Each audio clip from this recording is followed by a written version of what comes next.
Alright, fine. You want me to rank the summons? I'll rank the summons. Obviously, I have nothing else to do, so I'm just gonna rank the summons. There's 8 of them. Tragoth has an Arbalest, Therolina has Holy Water Pots, and Blaidd doesn't just have that dog in him, he is that dog. This boss fight was Night Rain before Night Rain. It's probably where the idea first came from, if we're not counting Seamless, and people still wanted it nerfed. You had access to 8 different meat sacks Radahn could have used for target practice, including a Witch Hunter NPC with roided up stats that only appears during the second phase, particularly to keep the pressure on him, and he still got nerfed. I'm just saying, I think it may have happened a little too quickly, and we should have tried to play. Nobody cares, Rusty. Shut up, dumbass.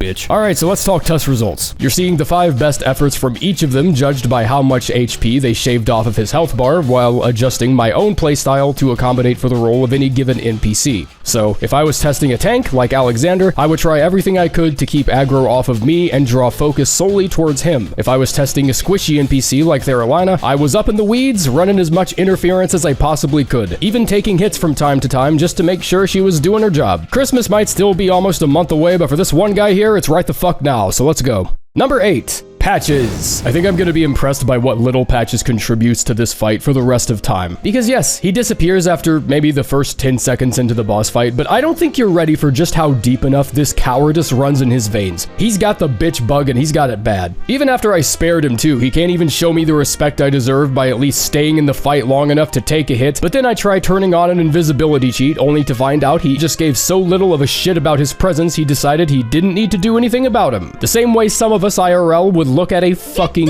bug. He didn't even want to stay long enough for me to line him up properly just so I could take an intro shot for his section in the video. I don't even have test results to show for him, like that's how little he does. If you don't do anything, then how the fuck am I supposed to record it? I tried everything within my capability to just get him to stay in the fight. I tried summoning him right on top of the boss when he was already in melee mode. I tried an invisibility cheat. I tried looking for a timer somewhere in his params, and I just couldn't find it. He is just not interested. His disappearance is a universal promise. I turned off the game's AI and forced him to stand in place. He still disappears after like 10 seconds, even when there is provably no threat strong enough to cause him any harm. By whatever interpretation you choose, it remains invariably true. This guy is a fucking coward, and he's lucky he's even on the list. Number 7, Tragoth. Wow, this guy kinda sucks.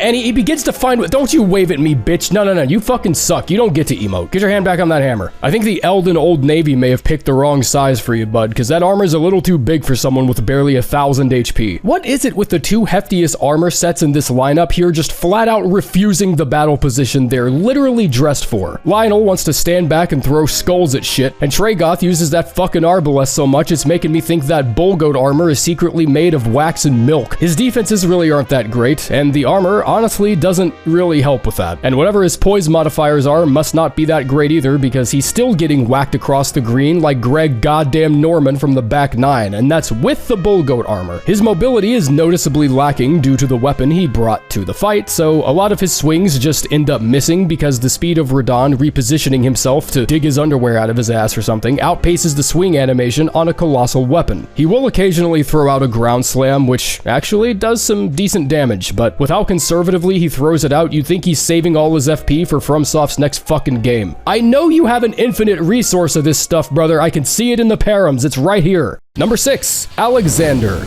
Alexander has a health pool equal to over 1/3 of the boss himself, which is fucking insane. And what's even more impressive is he burns through every bit of it in like 20 seconds. You know that interaction that happens where a player character gets knocked back and they're allowed to just play dead on the ground for a second to avoid damage? Yeah, this guy don't have that. This is really helpful to know during some of Radahn's combo attacks, but when his target is a giant porcelain wall, that interaction doesn't happen, and he kinda just eats the full combo. He also gets staggered way too frequently, has only one good attack that's honestly not even really that good, and he still finds ways to get flinched out of it despite being sturdy enough to never get knocked back. Sporting the highest HP of any of the summons, that was enough to cue me in on this summon being a tank summon, but in the same breath, Alexander very successfully proves that there's way more to being a tank than just being the target of enemy aggression. Being a tank sometimes means protecting your team from attacks, or dealing very high damage, perhaps not enough to compete compete with the designated damage dealer on the team, but enough damage that the target is forcefully put in a position to where they have to deal with you.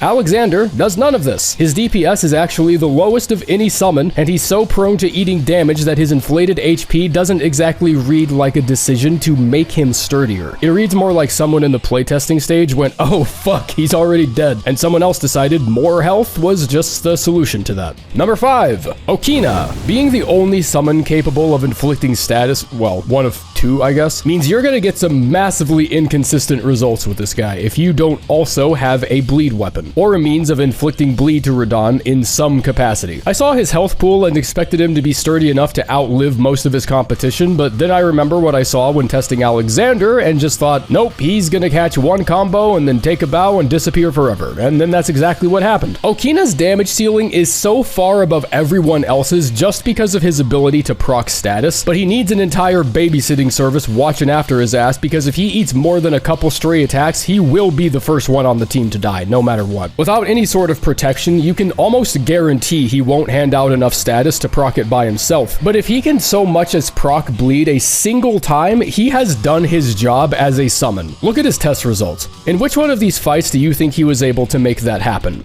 And now, look at how much further ahead that places not just his own ceiling, but in relation to everyone else's on top of that. Like, no one comes close. But that'll almost never happen unless your build also contains tools and weapons meant to speed up the proc. And if you're attempting a level 1 run, this matters a shitload. This is also why rounding the arena, just spamming summons at him until you can't anymore, is generally not a good strategy. One unlucky AoE will mop them up all at once, and you're going to feel very stupid. Space out your summons and win the war of attrition. I, for instance, like to take Tragoth and Lionel and maybe someone else into the first phase, and then pull out Okina during his second phase, because that's when Jerren becomes available, and Jerren's weapon of choice is the Flamberge, which means faster bleed procs and a faster W. Number 4, Lionel. I'm gonna be real, this guy fucks. I knew as soon as I saw the sword and staff combo, this guy was gonna end up somewhere in the top half. That heavy poker of his does almost 70 damage a hit on new game +4, and that bitch comes out quick too. Just for reference, Blaidd and Jerren both usually hit for around the same amount despite needing a greatsword and a colossal sword just to keep up with those numbers. Granted, those guys have other things in their arsenal that keep them clear away from the bottom of the list, but I'm just surprised they let a non-infused HTS spank this much ass, and that's not even his main damage. His main damage comes from that Rancor Call sorcery he almost never uses, and that's when it became clear to me that he was a Duchess build, and that my job was to facilitate his fat ass throwing that shit up as much as possible. This is the trick to optimizing Lionel's damage, because despite what his armor may lead you to assume, Lionel is actually a massive pussy when it comes to tankability. His HP is very standard, and he tends to not last too long if he's the chosen target for more than like 15 seconds, so your ass better get up in there and run some interference. Preferably in a way that baits Radahn into chasing you around for a bit, because Lionel, he ain't that smart. He doesn't know his own capabilities when it comes to damage at range, and he needs a little help figuring that out. I saw him cast twice in a row one time, and it's a fucking miracle I actually got footage of it, because I genuinely don't think anyone would have believed me if I didn't. Number 3, Blaidd.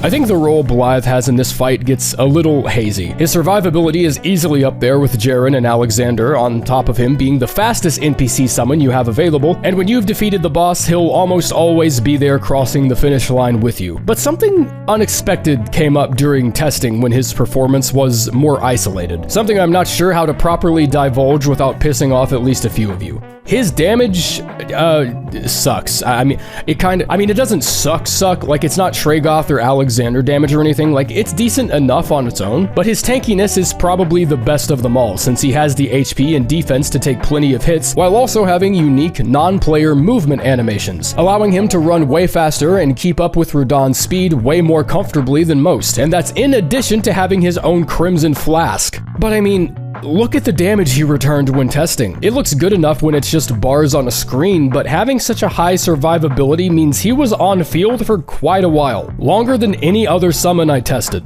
but he still didn't outpace Jerren's damage, and surprisingly had trouble even keeping up with Lionel in the rare cases where he remembers he has a staff. He doesn't make use of his weapon's unique skill despite being able to use it against you later on, which is that's fucking cool. And Radahn's resistance to frostbite isn't the most, like, impressive stat in the game, so there would have absolutely been room for it. He completely eclipses Alexander's contributions to the tank role, that much should be obvious, but the more I looked at his individual performance and compared it with the rest of the squad, the more it starts to feel like outliving the boss is really his best talent. Number 2, Therolina.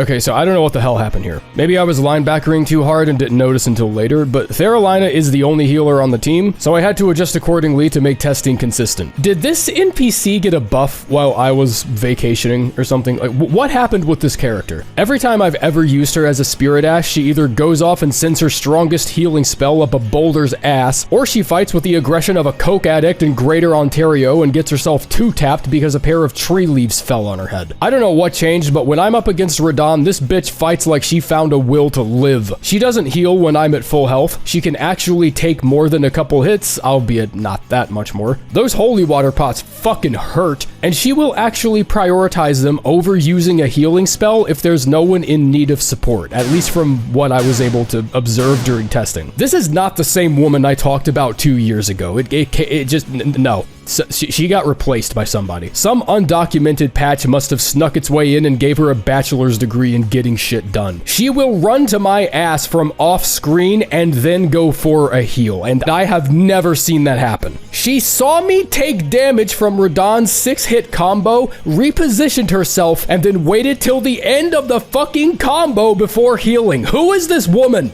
Number 1, Jerren. As a second phase exclusive summon, I was expecting the Jerren sweep miles before I actually saw it happen. His health pool is tanky, he has insane damage variety since he can do damage at range, and also use the Flaming Strike Ash on his Flamberge, and he even seems to switch between them a pretty balanced amount. The application of fire damage makes him seem keenly aware of Scarlet Rot and fire not mixing well together. Like, this motherfucker did some homework. Jerren is the dude at the start of Ghost of Tsushima who's like, I didn't prepare to fight today. I learned, I studied your weaknesses or something, whatever the fuck he says. He's brandishing one of the best infusible greatswords in the game alongside one of the best ashes, and his strongest damage somehow has nothing to do with either of them. His best damage comes not from the greatsword, nor the Flaming Strike Ash, nor the potential bleed procs of the Flamberge, but the sorcery he can cast. Yeah, he has a staff too, by the way. He will cast Magic Glint Blade regardless of his distance from the boss, and you want him to cast this as much as humanly possible. That wimp-ass blue crayon is the single highest instance of damage any other summon is capable of producing outside of a status proc. And keep in mind, Jerren had to be tested under a unique environment catered personally for him, or against him rather. Jerren was the only summonable NPC that fought Radahn in his second phase and still returned these results. I didn't take Radahn out of second phase. You can tell by how dark the background is when I took these screenshots. All I did was knock Radahn down enough to trigger his meteor dive and then give him a top off. If I ran as much interference as I did for Therolina, he probably would have diced him without me handing out a single attack.